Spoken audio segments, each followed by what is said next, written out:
ത്താലും alcoholics anonymous എന്ന കൂട്ടായ്മയിലായിരിക്കുന്നതുകൊണ്ടും ഇന്നത്തെ ദിവസം മദ്യപിച്ചിട്ടില്ല. എൻ്റെ പേര് വിജയൻ. ഹായ് വിജയ് മാഷ്. ഹായ് വിജയ് മാഷ്. Hi everybody. ഹായ് വിജയ് മാഷ്. ഓക്കെ, നമ്മൾ സുബോധ ജീവിത പുസ്തകമാണ് വിശകലനം ചെയ്തുകൊണ്ടിരിക്കുന്നത്. അപ്പം മദ്യപിക്കാതിരിക്കാനുള്ള കുറേ കാര്യങ്ങളാണല്ലോ ഇതിൻ്റെ അകത്ത് വിശദീകരിച്ചിരിക്കുന്നത്. അതിൽ നമ്മൾ 6ഓളം പോയിന്റുകൾ നമ്മൾ ഏറെക്കുറെ പങ്കുവച്ച് കഴിഞ്ഞു. കഴിഞ്ഞ ആഴ്ച നമ്മൾ കർമ്മനിരതനാവുക എന്ന ഒരു ആശയമായിരുന്നു പങ്കുവച്ചത്. നമ്മൾ മനസ്സ്, പ്രവൃത്തിയും മനസ്സും തമ്മിൽ നല്ല ബന്ധമുണ്ട്. ഒരു പ്രവൃത്തിയും ചെയ്യാതിരിക്കുകയാണെങ്കിൽ മനസ്സ് എങ്ങോട്ടെങ്കിലും സഞ്ചരിച്ചുകൊണ്ടിരിക്കും. നമ്മളൊരു പ്രവൃത്തി ചെയ്യുകയാണെങ്കിൽ ആ പ്രവൃത്തിക്കൊപ്പം മനസ്സിനെ നമുക്ക് എന്താ പറയുക കേന്ദ്രീകരിച്ച് കൊണ്ടുവരാൻ പറ്റും. അങ്ങനെ ആവുമ്പോൾ നമുക്ക് മദ്യത്തെക്കുറിച്ചുള്ള ചിന്ത വരാതെ നമുക്ക് മാറി നിൽക്കാൻ കഴിയും. അപ്പം അതുകൊണ്ട് നമ്മൾ എന്തെങ്കിലും പ്രവർത്തനങ്ങളിൽ ഏർപ്പെട്ടുകൊണ്ടിരിക്കാനാണ് നിർദ്ദേശിച്ചത്. അത് പ്രവർത്തനമായാലും ശരി, അതല്ലാത്ത പ്രവർത്തനമായാലും ശരി. നടക്കാൻ പോവുക, കുറേ കാര്യങ്ങൾ നമ്മൾ വിശദീകരിച്ചിരുന്നു. നടക്കാൻ പോവുക, അതുപോലെ എന്തെങ്കിലും പഠിക്കുക, പുസ്തകങ്ങൾ വായിക്കുക, അതുപോലെ വിനോദയാത്ര പോവുക, വിനോദത്തിന് വേണ്ടിയിട്ടുള്ള പരിപാടികൾ ചെയ്യുക, കളിക്കുക, വ്യായാമം ചെയ്യുക, അതുപോലെ അങ്ങനെയുള്ള ഇഷ്ടപ്പെട്ട എന്തെങ്കിലുമൊക്കെ ജോലികൾ ചെയ്യുക. നമുക്ക് സമയം നമ്മൾ വെറുതെ കളയാതിരിക്കുക. വെറുതെ ഇരിക്കുന്ന സമയത്താണ് നമുക്ക് ഇത്തരം ചിന്തകൾ വരാനുള്ള സാധ്യതയുള്ളത്. അതുകൊണ്ടാണ് ഈ കർമ്മനിരതനാവുക എന്ന് പറയുന്ന ആ ഒരു ഭാഗമാണ് നമ്മൾ കഴിഞ്ഞ ആഴ്ച നമ്മൾ വായിച്ചത്. ഇനി നമുക്ക് പങ്കുവയ്ക്കാനുള്ളത് പ്രശാന്തതയുടെ പ്രാർത്ഥന ഉപയോഗിക്കുക എന്നുള്ളതാണ്. ഇതൊക്കെ ആണെങ്കിലും നമ്മൾ മുമ്പേ പറഞ്ഞിട്ടുണ്ട്, ഈ മദ്യാസക്ത രോഗം ഒരു സാധാരണ രോഗമല്ല. അത് നമ്മുടെ 4 തരത്തിൽ അത് ബാധിക്കുന്ന ഒരു രോഗമാണ് എന്ന് പലവട്ടം നമ്മൾ വിശകലനം ചെയ്തതാണ്. എന്നാലും അത് ഒന്നും കൂടി പറയാം. പുതിയ ആൾക്കാരാരെങ്കിലും കയറിയിട്ടുണ്ടെങ്കിൽ അവർക്ക് വേണ്ടിയിട്ട്. ഇതൊരു ശാരീരിക രോഗമാണ്. ശരീരത്തിലെ പല അവയവങ്ങളെയും ഇത് ബാധിച്ചിട്ടുണ്ടാവും. ശാരീരിക പ്രവർത്തനങ്ങളെ ബാധിച്ചിട്ടുണ്ടാവും. ഉറക്കം, വിശപ്പ്, അതുപോലെ തന്നെ ഉന്മേഷം തുടങ്ങിയിട്ടുള്ള എല്ലാ കാര്യങ്ങളെയും ഇത് ബാധിച്ചിട്ടുണ്ടാവും. അതുപോലെ തന്നെ എല്ലാ അവയവങ്ങളെയും ഇത് പ്രതികൂലമായിട്ട് ബാധിച്ചിട്ടുണ്ടാവും. അപ്പം അതിനൊക്കെ ഒരു ശാരീരിക ചികിത്സ ആവശ്യമാണ്. അതുപോലെ തന്നെ പിന്നെ വേണ്ടത് മാനസിക രോഗമാണ്. മനസ്സിനെ സംബന്ധിച്ച് ഉള്ള ഒരുപാട് പ്രശ്നങ്ങളുണ്ട്. അതുപോലെ തന്നെ വികാരങ്ങളെ നിയന്ത്രിക്കാൻ കഴിയാത്ത രോഗമാണ്. അതുപോലെ തന്നെ ആത്മീയത നഷ്ടപ്പെട്ട രോഗമാണ്. ആത്മീയത എന്ന് പറഞ്ഞാൽ വിശദീകരിച്ചിട്ടുണ്ടായിരുന്നു. നമ്മൾ നല്ലതേത് ചീത്തതേത് എന്നുള്ള തിരിച്ചറിവില്ലാത്ത ഒരു തിരിച്ചറിവാണല്ലോ മനുഷ്യന് ഏറ്റവും ഒരു അനുഗ്രഹീതമായ ഒരു കഴിവെന്ന് പറയുന്നത്. തിരിച്ചറിവ്, ഞാൻ ചെയ്യേണ്ടതും ചെയ്യേണ്ടാത്തതും നല്ലതും ചീത്തതും എല്ലാം തിരിച്ചറിഞ്ഞ് നല്ലത് ചെയ്യുക, നല്ലത് പറയുക, ശരിയായ കാര്യങ്ങൾ ചെയ്യുക, ഉത്തരവാദിത്തം ഏറ്റെടുത്ത് ചെയ്യുക തുടങ്ങിയുള്ള എല്ലാ കാര്യങ്ങളും ഉണ്ട്. അത് ആണ് ശരിക്കും പറഞ്ഞ ആത്മീയത എന്ന് പറയുന്നത്. ഞാൻ മനസ്സിലാക്കിയത് അതാണ് ദൈവത്തിൻ്റെ ഒരു ഭാഗം എന്ന് പറയുന്നത്. മറ്റേത് ചെകുത്താൻ്റെ ഭാഗമാണ്, തിന്മകൾ. അപ്പോൾ നന്മയുടെ ഭാഗത്തൂടെ സഞ്ചരിക്കുമ്പോഴാണ് ആത്മീയത ഉള്ള ആളാണ്. ആത്മീയത ഉള്ള ആളാണെന്ന് പറഞ്ഞ വേറെ ഒരു ഭാഗമുണ്ട്, ഈശ്വരീയതയുള്ള ആളാണെന്ന് പറയും. ഈശ്വരീയതയുള്ള ആൾക്കാണെങ്കിൽ ഐശ്വര്യം ഉണ്ടാവും എന്ന് പറയും. അപ്പം ഐശ്വര്യമുള്ള ഒരാളാവണമെങ്കിൽ അയാൾ ആത്മീയത ഉള്ള ആളാവണം. അപ്പം ഈ 4 തരത്തിലും ബാധിക്കുന്ന ഒരു മാരക രോഗമാണ് ഈ മദ്യാസക്തി എന്ന് പറയുന്നത്. മദ്യാസക്തിയും അതുപോലെ തന്നെ മയക്കുമരുന്നും രണ്ടും. അപ്പോൾ നമ്മൾ ഇവിടെ ഈ കഴിഞ്ഞ ആഴ്ച നമ്മൾ കർമ്മനിരതനാവുക എന്ന് നമ്മൾ ചർച്ച ചെയ്തപ്പോൾ അവിടെ മാനസികമായ രോഗത്തിനും വൈകാരികമായ രോഗത്തിനുമുള്ള ഒരു ചികിത്സാ പദ്ധതിയാണ് ഈ കർമ്മനിരതനാവുക എന്നുള്ളത്. കാരണം മനസ്സാണല്ലോ പ്രശ്നം ഉണ്ടാക്കുന്നത്.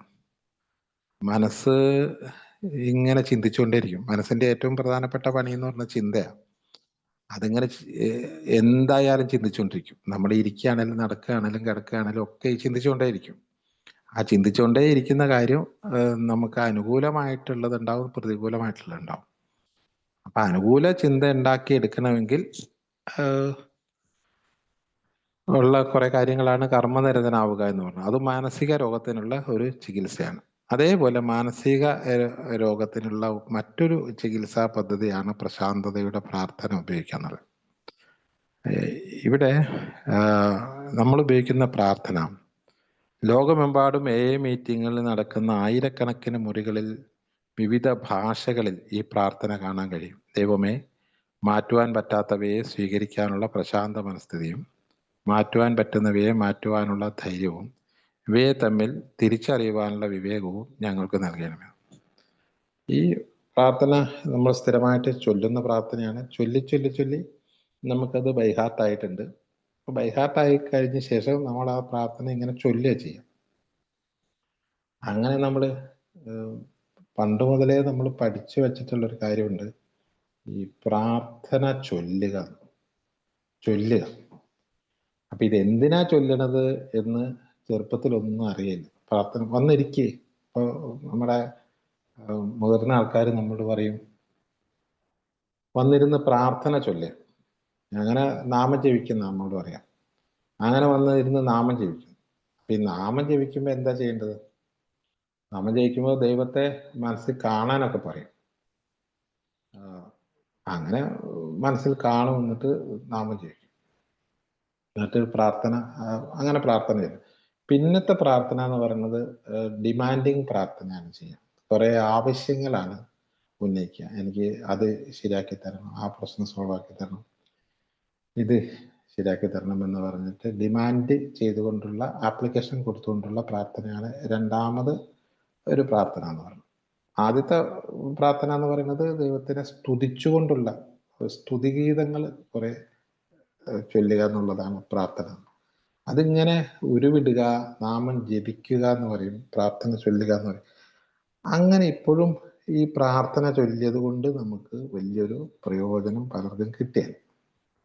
അപ്പൊ ഈ പ്രാർത്ഥനയുടെ ആശയം ശരിക്കും അങ്ങോട്ട് ഉൾക്കൊണ്ടാൽ നമുക്ക് ഇതിന്റെ റിസൾട്ട് കിട്ടി തുടങ്ങും. അപ്പൊ എങ്ങനെയാണ് ഈ പ്രാർത്ഥന ചൊല്ലേണ്ടതെന്ന്? ഇത് രൂപപ്പെടുത്തിയ പ്രാർത്ഥനയല്ല. നൂറ്റാണ്ടുകളായി ഈ പ്രാർത്ഥനയുടെ വിവിധ രൂപങ്ങൾ വിവിധ വിശ്വാസക്കാർ ഉപയോഗിച്ചു വരുന്നുണ്ട്. ഇപ്പോൾ ഇത് കൂട്ടായ്മയും ആക്കും അതിന് പുറത്തും പരക്കെ ഉപയോഗിക്കപ്പെടുന്നുണ്ട്. ഇത് വളരെ പ്രസിദ്ധമായിട്ടുള്ള പ്രാർത്ഥനയാണ്. ഏത് മതക്കാരായാലും, മാനുഷിക മൂല്യവാദികളായാലും, അജ്ഞേയതാവാദികളായാലും, നാസ്തികരായാലും ഈ വാക്കുകൾ സുബോധം കൈവരിക്കുന്നതിനും നിലനിർത്തുന്നതിനും ആസ്വദിക്കുന്നതിനും ശക്തി നൽകുന്ന വിസ്മയാവഹമായ ഒരു വഴികാട്ടിയാണെന്ന് ഞങ്ങളിൽ മിക്കവരും മനസ്സിലാക്കി. ഇതൊരു വഴികാട്ടിയാണെന്ന് പറയാം. അപ്പോൾ വഴികാട്ടിയാവണമെങ്കിൽ എന്ത് വേണം? ആ വഴി കാണിച്ചു തരണം. അപ്പൊ ഇവിടെ എന്താണ് വഴി കാണിച്ചു തരുന്നത് ആണ് നമ്മൾ ശരിക്കും അത് നോക്കിയാൽ മനസ്സിലാക്കാവുന്നത്. ഒന്നാമത്തെ വരി ഇങ്ങനെയാണ്: ദൈവം എന്ന് പറയുന്ന അദൃശ്യമായ ശക്തി, പ്രാപഞ്ചിക ശക്തിയെ നമ്മൾ ദൈവം എന്ന് വിളിക്കുന്നു. ആ ദൈവം മറ്റാരും കൊണ്ടുവന്ന് വെച്ച് കാണിച്ചു തന്ന ദൈവമല്ല, മറിച്ച് എൻ്റെ മനസാക്ഷിയിൽ കൂടി ഞാൻ കാണുന്ന, ഞാൻ വിശ്വസിക്കുന്ന ആ മഹത്തായ ശക്തി, ആ ശക്തിയെ ഞാൻ മുന്നിൽ നിർത്തുന്നു. ആ ശക്തി എൻ്റെ മുന്നിലുണ്ട് എന്ന് ഞാൻ സങ്കല്പിക്കുന്നു. അതാണ് ഒന്നാമത്തെ ഒരു ഘട്ടം എന്ന് പറയുന്നത്. എൻ്റെ ചുറ്റും ഈ ശക്തിയുണ്ട്. ആ ശക്തി ഇല്ലാത്ത ഒരു സ്ഥലം എൻ്റെ മനസ്സു മാത്രമേ ഉള്ളൂ. എൻ്റെ ഉള്ളിലാണ് ആ ശക്തി ഇല്ലാത്തത്, എന്നാൽ ആ പുറത്ത് മുഴുവൻ ഈ ശക്തിയുണ്ട്. ഒരു പ്രപഞ്ചത്തിന്റെ ശക്തി. ആ ശക്തിക്കാണ് പലരും പല പേരിട്ട് വിളിച്ചിരിക്കുന്നത്. ഈ മനസ്സിന്റെ ശക്തി, നമ്മുടെ മനസ്സിന്റെ ശക്തി കുറയുകയാണ് യഥാർത്ഥത്തിൽ ഈ ഒരു ആസക്തി രോഗമുള്ള ഒരാൾക്ക് സംഭവിക്കുന്നത്. മനസ്സിന്റെ ശക്തി കുറഞ്ഞു പോകും. പവർ. ദുർബലമായ ഒരു മനസ്സ്, ഒരു ക്ഷീണിതമായ ഒരു മനസ്സ്. ഈ ക്ഷീണിതമായ മനസ്സ് വരുമ്പോൾ എന്താ സംഭവിക്കുക?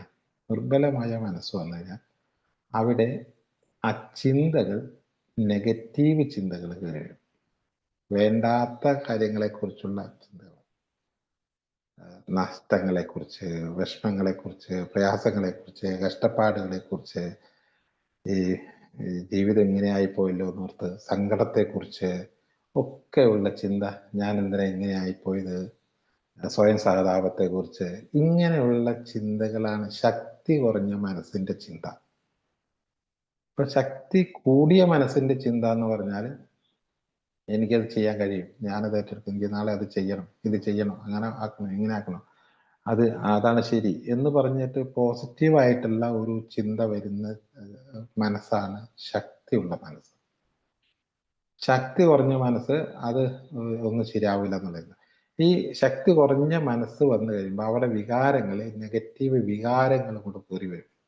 സങ്കടം, നിരാശ, കഷ്ടത, ടെൻഷൻ, ഇതെല്ലാം കയറി വരുന്നത് ശക്തി കുറഞ്ഞ മനസ്സിലാണ്. അപ്പോൾ ആ മനസ്സിന്റെ ശക്തി കുറഞ്ഞു കഴിഞ്ഞ് കഴിയുമ്പോൾ സ്വാഭാവികമായിട്ട് നമുക്ക് വല്ലാത്തൊരു ഇറിറ്റേഷൻ വരും. ഈ ഇറിറ്റേഷനെ നമുക്ക് പരിഹരിക്കാൻ ഒറ്റയടിക്ക് നോക്കിയിട്ട് ഒന്നും കാണുന്നില്ല.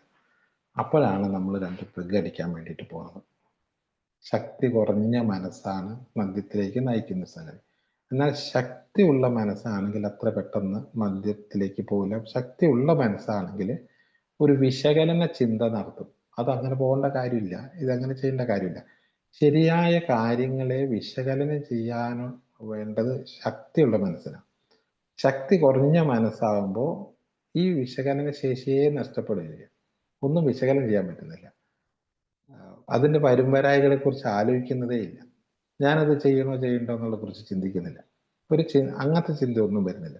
ശക്തി കുറഞ്ഞു കഴിയുമ്പോൾ എന്താണോ അന്നേരം തോന്നുന്നത് അന്നേരം അത് ചെയ്യും.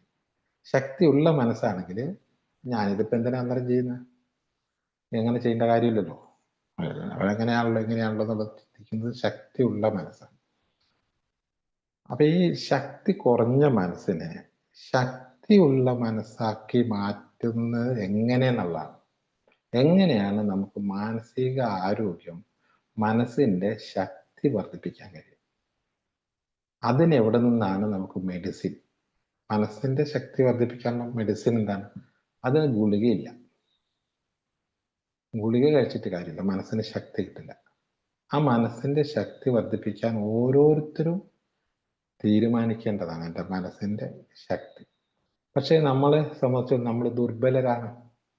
നമുക്ക് സ്വയം ഈ ശക്തി ആർജിക്കാൻ കഴിയില്ല.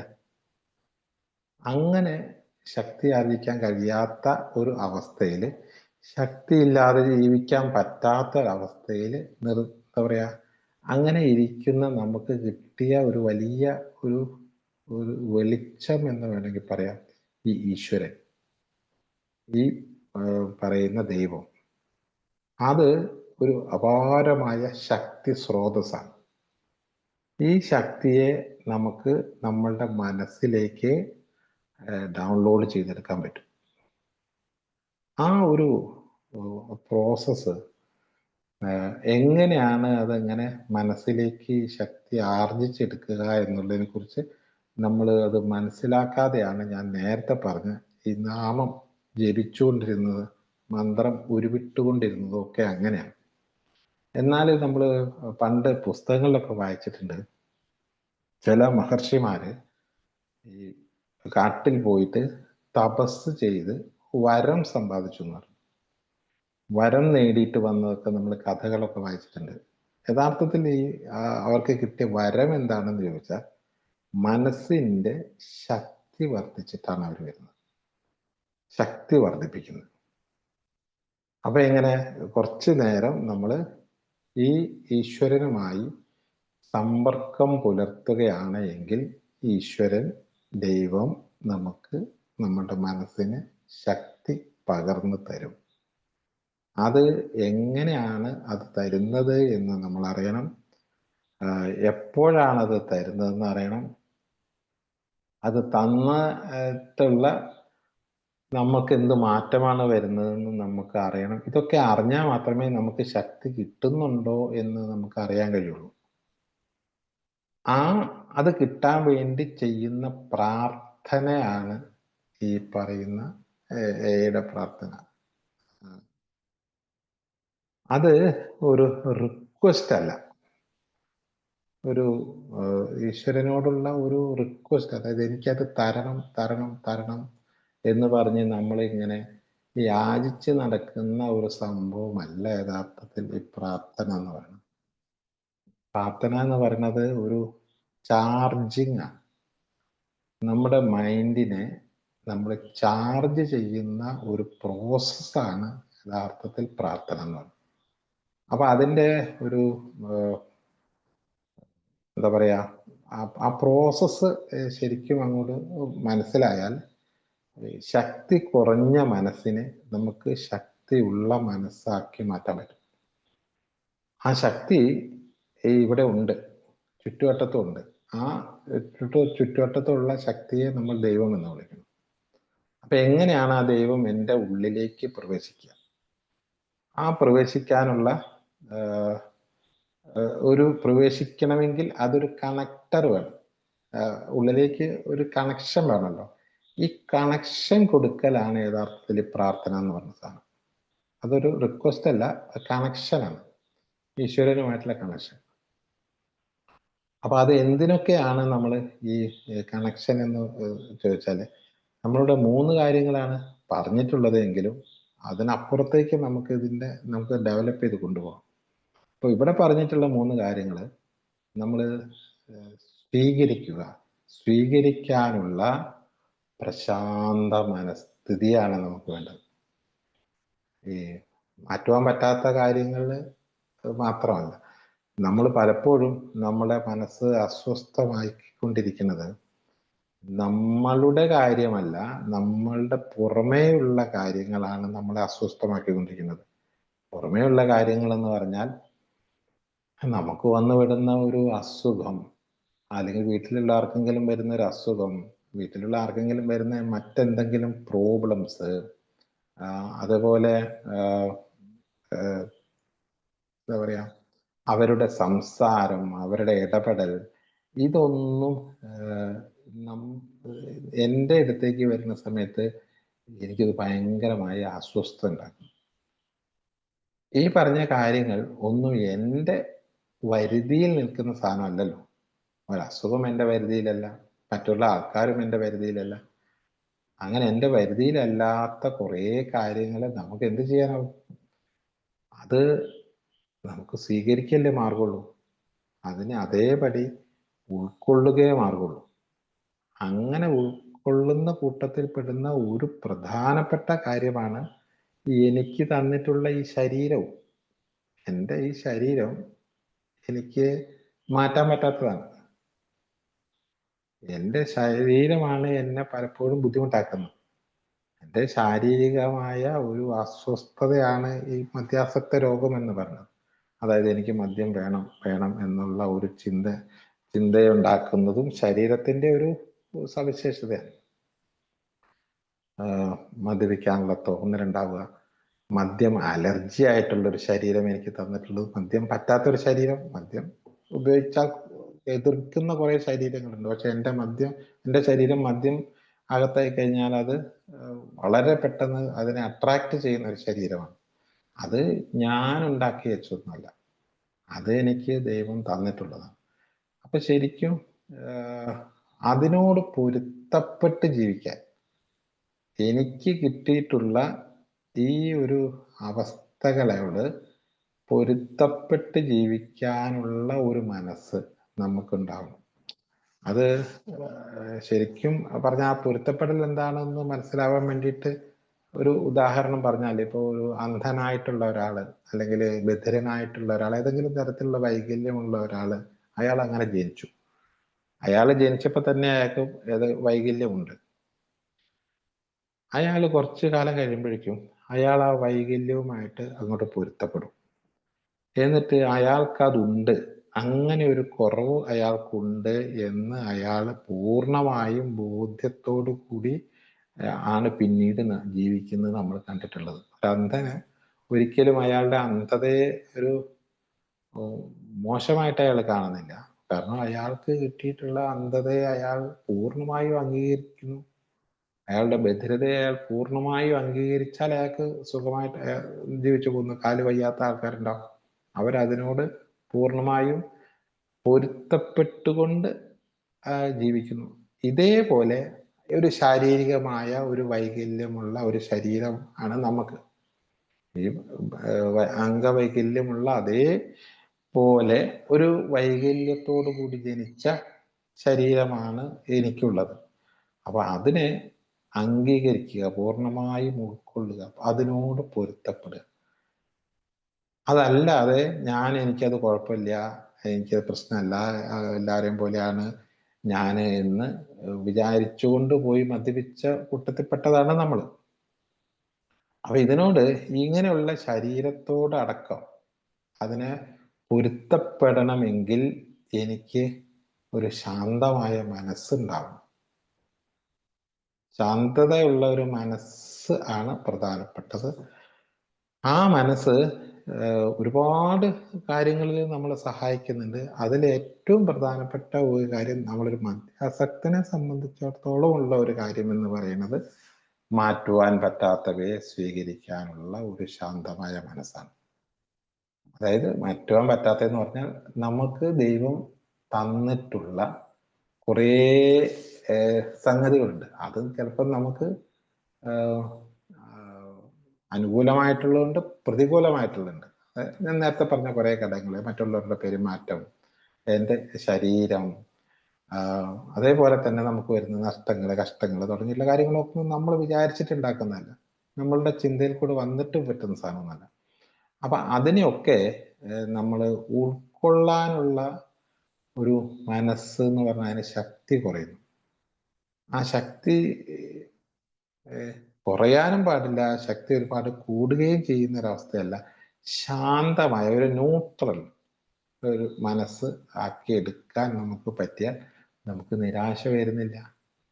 അപ്പൊ നിരാശ ഉണ്ടാവാതിരിക്കാനുള്ള ഉണ്ടാവാതിരിക്കാനുള്ള മനസ്സിന്റെ ഒരു അവസ്ഥയാണ് ശാന്തമായ ഒരവസ്ഥ.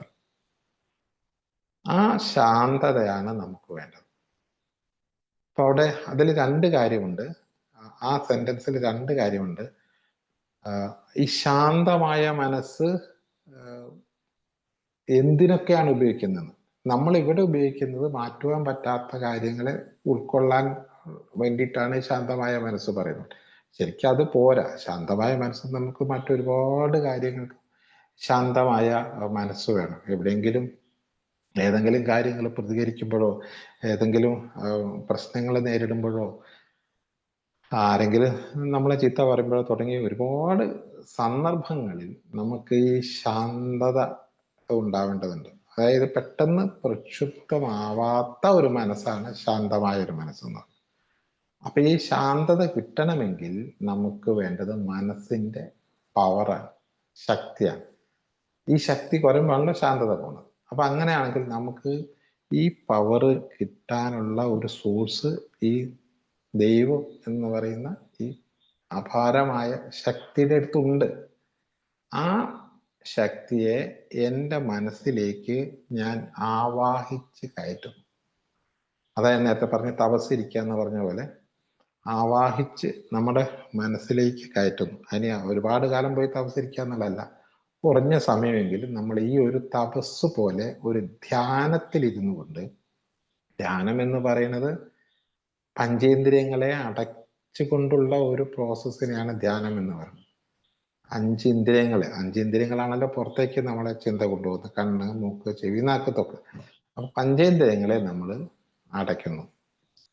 അപ്പൊ നമ്മൾ പിന്നെ ആക്ടിവേറ്റ് ആയിട്ടുള്ളത് മനസ്സ് മാത്രമാണ്. പഞ്ചേന്ദ്രിയങ്ങളെ അടച്ചു കഴിഞ്ഞാൽ മനസ്സ് മാത്രമാണ് ആക്ടിവേറ്റ്. ആ ആക്ടിവേറ്റ് ആയിട്ടുള്ള മനസ്സിനെ നമ്മൾ ഏകാഗ്രമാക്കി കൊണ്ടുവരും. മനസ്സിനെ ഏകാഗ്രമാക്കി കൊണ്ടുവന്നു കഴിഞ്ഞ് ആ മനസ്സിലേക്ക് നമ്മൾ ഈ എന്താ പറയുക, പ്രപഞ്ച ശക്തിയെ, ഈശ്വരന്റെ ശക്തിയെ നമ്മൾ മനസ്സിലേക്ക് നമ്മൾ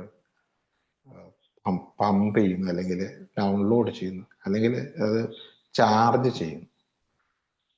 അത് ചാർജ് ചെയ്യുന്ന അപ്പോൾ എന്തൊക്കെയാണ് നമുക്ക് മനസ്സിലേക്ക് കൊണ്ടുവരേണ്ടത്? ഒന്ന് വേണ്ടത് ശാന്തതയാണ്. മനസ്സിനെ ശാന്തമാക്കാനുള്ള ഒരു ശക്തിയാണ് നമുക്ക് തരേണ്ടത്, കിട്ടേണ്ടത്. അതിന് നമ്മൾ ഈ പ്രപഞ്ച ശക്തിയോട്, ദൈവത്തിനോട് റിക്വസ്റ്റ് ചെയ്യുന്നു. റിക്വസ്റ്റ് ചെയ്ത് കഴിഞ്ഞാൽ ആ റിക്വസ്റ്റ് ചെയ്ത ഉടനെ തന്നെ നമ്മളുടെ മനസ്സിലേക്ക് ഈ ഒരു സംഗതി വരുന്നുണ്ട്. അത് വരുന്നുണ്ട് എന്നുള്ളത് നമ്മൾ കാണണം.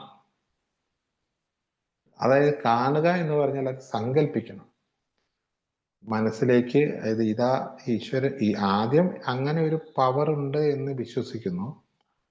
ഒരു ഫുൾ പവർ, ഈശ്വരന്റെ പവർ ഇവിടെ ഉണ്ട്, അത് എപ്പോൾ ചോദിച്ചാലും വരും എന്നുള്ളത് ഒരു ഭയങ്കരമായ വിശ്വാസം.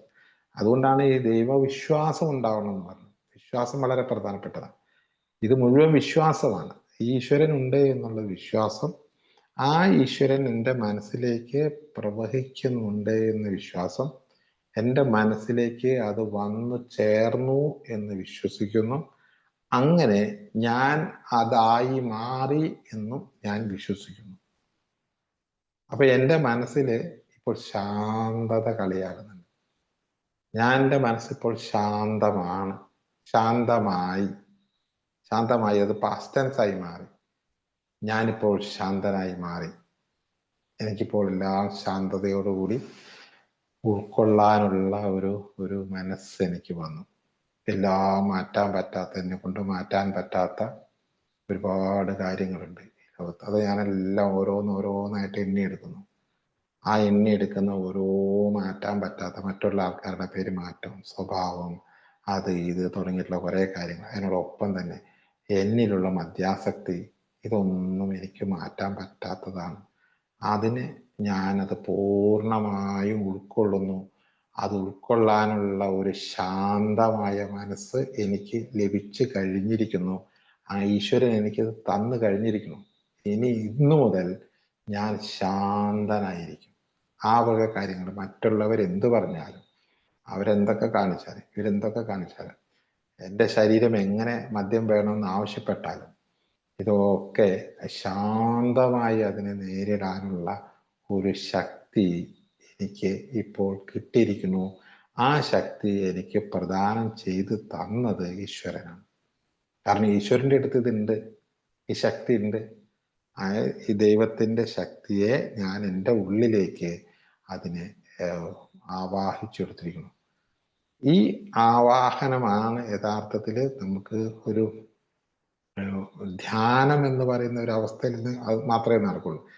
ധ്യാനത്തിന്റെ ഭാഗമായിട്ടുള്ള പ്രാർത്ഥന, അത് ധ്യാനം എന്ന് പറഞ്ഞാൽ മനസ്സിനെ ശാന്തമാക്കി നിർത്തിയിട്ട് ഇതിങ്ങനെ സങ്കല്പിക്കുന്നു, എല്ലാ എനർജിയും എൻ്റെ ഉള്ളിലേക്ക് ഇങ്ങനെ പ്രവഹിക്കുന്നതായിട്ട്. ഞാനത് കഴിഞ്ഞ ആഴ്ച എവിടെയോ ഒക്കെ ഉദാഹരണം പറഞ്ഞിട്ടുണ്ട്, ഈ ഗ്രൂപ്പിൽ പറഞ്ഞിട്ടുണ്ടോ എന്ന് എനിക്കറിയില്ല. അങ്ങനെ ആ എനർജിയെ എൻ്റെ ഉള്ളിലേക്ക് എത്തിയതായിട്ട് ഞാൻ സങ്കല്പിക്കുന്നു. എന്നിട്ട് ഞാൻ പൂർണ്ണമായും വിശ്വസിക്കുന്നു ഞാൻ അങ്ങനെ ആയി മാറിയെന്ന്. അതാണ് യഥാർത്ഥത്തിലുള്ള വിശ്വാസം. ഞാനത് ഉദാഹരണം പറയുന്നതാണ്. പെട്രോൾ പമ്പിൽ പോയി പെട്രോൾ അടിച്ച് വണ്ടി കൊണ്ടു നിർത്തി പെട്രോൾ അടിച്ച് കഴിഞ്ഞിട്ട് നമ്മൾ പൈസയും കൊടുത്ത് പോരുമ്പോൾ ശരിക്കും നമ്മൾ കണ്ടിട്ടില്ല ഈ പെട്രോൾ. ഞാൻ കണ്ടിട്ടില്ല ഇതുവരെ. അവരെന്തോ ഒരു കുഴലെടുത്ത് എൻ്റെ വണ്ടിയുടെ പെട്രോൾ ടാങ്കിലേക്ക് വെക്കുന്നതേ കണ്ടിട്ടുള്ളൂ. പിന്നെ ഞാൻ തെളിവായിട്ട് കണ്ടിട്ടുള്ളത് അവിടെയുള്ള കുറ്റീൻ്റെ മുകളിൽ ഒരു കറങ്ങുന്ന നമ്പറാണ്. 1 ലിറ്റർ 2 ലിറ്റർ എന്ന് പറഞ്ഞ് കറങ്ങുന്ന നമ്പർ മാത്രമേ കണ്ടിട്ടുള്ളൂ. അല്ലാതെ ഞാൻ പെട്രോൾ കണ്ടിട്ടില്ല. അങ്ങനെ അവിടെ നമ്പറിൽ 1000 എന്ന് അല്ലെങ്കിൽ 500 എന്ന് അവിടെ അടിച്ചു വരുമ്പോൾ ആ 500 രൂപയും കൊടുത്ത് ഞാനിങ്ങോട്ട് പോരുമ്പോൾ എൻ്റെ ഉള്ളിലൊരു വിശ്വാസമുണ്ട്, ഞാൻ 500 രൂപയ്ക്ക് പെട്രോൾ അടിച്ചു എന്ന്. യഥാർത്ഥത്തിൽ ഒരു വിശ്വാസമല്ലേ? ഞാൻ കണ്ടിട്ടില്ല പെട്രോൾ, പക്ഷെ ആ വിശ്വാസം വന്നപ്പോഴെന്തായി? ധൈര്യമായി. അതേസമയം ഞാൻ വണ്ടി ഓടിച്ചു പോകുമ്പോൾ വണ്ടിയുടെ സ്റ്റിയറിങ്ങിന്റെ മുന്നിലുള്ള ലൈറ്റിംഗ് ഇങ്ങനെ മിന്നുകയാണ്. അത് റിസർവ് ആയിരിക്കണം, അപ്പോൾ പെട്രോൾ ഇല്ല. പെട്രോൾ ഇല്ല എന്ന് നമുക്ക് മനസ്സിലാവുന്നു. അന്നേരം മുതൽ നമ്മൾ അടുത്ത പമ്പ് എവിടെയാണ് എന്ന് ആലോചിക്കുന്നു. നമ്മൾ ടെൻഷൻ അടിക്കുന്നു. പെട്രോൾ തീരുമോ എന്നുള്ള ടെൻഷൻ ഇങ്ങനെ അടിച്ചടിച്ച് തീരുമോ എന്നുള്ള ആ ടെൻഷൻ നമുക്ക് പരിഹരിക്കുന്നത് ഈ പെട്രോൾ അടിച്ചിട്ടുണ്ട്, എൻ്റെ ടാങ്കിൽ 1000 രൂപയുടെ പെട്രോൾ ഉണ്ട് എന്നുള്ള വിശ്വാസം വന്നു കഴിയുമ്പോൾ നമ്മളുടെ ടെൻഷൻ എല്ലാം ഒഴിവാകും. അത് ഞാൻ പറഞ്ഞില്ല, പെട്രോൾ കണ്ടിട്ടില്ല. ഇതേപോലെയാണ് യഥാർത്ഥത്തിൽ ഈശ്വരന്റെ ശക്തിയെ നമ്മളുടെ ഉള്ളിലേക്ക് പ്രവഹിപ്പിക്കുന്നത്. എന്നിട്ട് എൻ്റെ മനസ്സിൽ ആ ഫുൾ ടാങ്ക് പെട്രോൾ അടിച്ചതുപോലെ എൻ്റെ മനസ്സിൽ ഒരു ശാന്തത നിറച്ച് തന്നിട്ടുണ്ട് എന്ന് ഞാൻ വിശ്വസിക്കുന്നു. ഞാനിപ്പോൾ ശാന്തത വന്നു കഴിഞ്ഞു, ശാന്തനായിരിക്കുന്നു, പരിപൂർണ ശാന്തത. ആ ശാന്തത എനിക്ക് ദൈവം ഫുൾ നിങ്ങൾ ചോദിച്ചപ്പോൾ പമ്പ് ചെയ്ത് തന്നു. ചോദിച്ചപ്പോൾ അതിങ്ങനെ വരുന്നത് ഞാൻ ഫീൽ ചെയ്തു, അതിങ്ങനെ എൻ്റെ മനസ്സ് നിറയുന്നത് ഞാൻ ഫീൽ ചെയ്തു. അതങ്ങനെ ആയി മാറിയതായിട്ടും ഞാൻ ഫീൽ ചെയ്തു. അപ്പോൾ എൻ്റെ മനസ്സ് ശാന്തത. ഈ ശാന്തത ഞാൻ കൊണ്ടുവന്നത് ഈ പറയുന്ന മാറ്റുവാൻ പറ്റാത്ത കാര്യങ്ങളെ ഉൾക്കൊള്ളാൻ വേണ്ടിയിട്ടാണ്. എങ്കിലും ഒരുപാട് കാര്യങ്ങൾക്ക് നമുക്ക് ഈ ശാന്തത, നമുക്ക് മറ്റൊരാളോട് സംസാരിക്കുമ്പോൾ, ഏതെങ്കിലും ഒരു പ്രവർത്തനങ്ങൾ ചെയ്യുമ്പോൾ, ഏതെങ്കിലും ഒരു കാര്യം ചെയ്യുമ്പോഴൊക്കെ നമുക്ക് ശാന്തമായി, നമുക്ക് ടെൻഷൻ ഇല്ലാതെ, എന്താ പറയുക, അങ്കലാപ്പൊന്നും ഇല്ലാതെ നമുക്കൊരു കാര്യം ചെയ്യണമെങ്കിൽ നമുക്ക് വേണ്ടത് ശാന്തമായ ഒരു മനസ്സാണ്. ആ ശാന്തത നമുക്ക് നിറയ്ക്കാൻ കഴിയും. പക്ഷെ അതിൻ്റെ ഒരു കുഴപ്പം, ഒരു ദിവസം ഈ ശാന്തത നിറച്ചു എന്ന് കരുതി അത് ആജീവനാന്ത ചാർജിങ് അല്ല. അത് ആ ശാന്തത കുറച്ചു നേരെ അത് അവിടെ നിൽക്കും, വീണ്ടും അത് തീർന്നു പോകും. വണ്ടി കുറച്ച് ഓടിക്കഴിഞ്ഞാൽ പെട്രോൾ തീരുന്ന പോലെ, മൊബൈൽ ചാർജ് ചെയ്ത് കഴിഞ്ഞാൽ, ഫുൾ ചാർജ് ചെയ്ത് കഴിഞ്ഞാൽ അതിന്റെ ചാർജ് തീർന്നു പോകുന്ന പോലെ, വണ്ടിയുടെ ബാറ്ററി തീർന്നു പോകുന്ന പോലെ, നമ്മളുടെ മനസ്സിലേക്ക് ശാന്തത നിറച്ചാൽ, അത് ചിലപ്പോൾ രാവിലെ നിറച്ചാൽ ചിലപ്പോൾ ഉച്ചയാകുമ്പോഴേക്കും അത് തീർന്നു പോകാം, കുറെ കഴിയുമ്പോഴേക്കും അത് തീർന്നു പോകാം. അപ്പോൾ വീണ്ടും ഇതേ പ്രോസസ്സ് ചെയ്യുക. അത് മനസ്സിനെ വീണ്ടും ഫുൾ ടാങ്ക് ആക്കി ശാന്തത നിറയ്ക്കുക. കാരണം ശാന്തത നിറയ്ക്കാൻ നമുക്ക് ചാർജിങ് സ്റ്റേഷൻ വേണമെന്നില്ല, പെട്രോൾ പമ്പ് വേണമെന്നില്ല, വണ്ടി ചാർജ് ചെയ്യാൻ, ഇലക്ട്രിക് വണ്ടി ചാർജ് ചെയ്യാൻ ചാർജിങ് സ്റ്റേഷൻ വേണമെന്നില്ല, മൊബൈൽ ചാർജ് ചെയ്യാൻ പ്ലഗ് വേണം, അത് വേണമെന്നില്ല. നമുക്ക് ഇത് എപ്പോൾ വേണമെങ്കിലും എവിടെ നിന്ന് വേണമെങ്കിലും നമുക്ക് ഇത് ചാർജ് ചെയ്യാം. നമ്മൾ വണ്ടിയിൽ പോണ സമയത്ത് വേണമെങ്കിൽ നമുക്കത് ചാർജ് ചെയ്യാം. വണ്ടി ഓടിച്ചോണ്ടിരിക്കുമ്പോൾ നടക്കിയത്, വണ്ടിയിൽ വെറുതെ ഇരുന്ന് യാത്ര ചെയ്യുന്ന സമയത്ത് നമുക്കത് യാത്ര ചെയ്യാം, വീട്ടിൽ കിടക്കുന്ന സമയത്ത് ചാർജ് ചെയ്യാം, നമ്മൾ ഇരിക്കുന്ന സമയത്ത് ചാർജ് ചെയ്യാം. വേണ്ടത് ഇത്രയേ ഉള്ളൂ. മനസ്സിനെ, പഞ്ചേന്ദ്രിയങ്ങളെ തൽക്കാലം ഒന്ന് അടച്ചു വെച്ച് മനസ്സിനെ ഏകാഗ്രമാക്കി ഇരുന്ന് ഈ ഈശ്വരനുമായിട്ടൊന്ന് സംവദിച്ചാൽ മതി. അപ്പൊ അതിന് ആദ്യം വേണ്ടത് ഈശ്വരനുണ്ട് എന്നൊരു വിശ്വാസമാണ്. അപ്പൊ ഈ ഒരു ശാന്തത അങ്ങോട്ട് നിറയ്ക്കുന്നു. പിന്നെ നിറയ്ക്കേണ്ട സാധനങ്ങൾ നമ്മൾ വഴിയെ പറയാം. എന്തൊക്കെയാണ് നമുക്ക് ചാർജ് ചെയ്യേണ്ടതെന്ന് നോക്കാം. ഇങ്ങനെ ചാർജ് ചെയ്താലുള്ളൊരു ഗുണമാണ് ഇവിടെ പറയുന്നത്.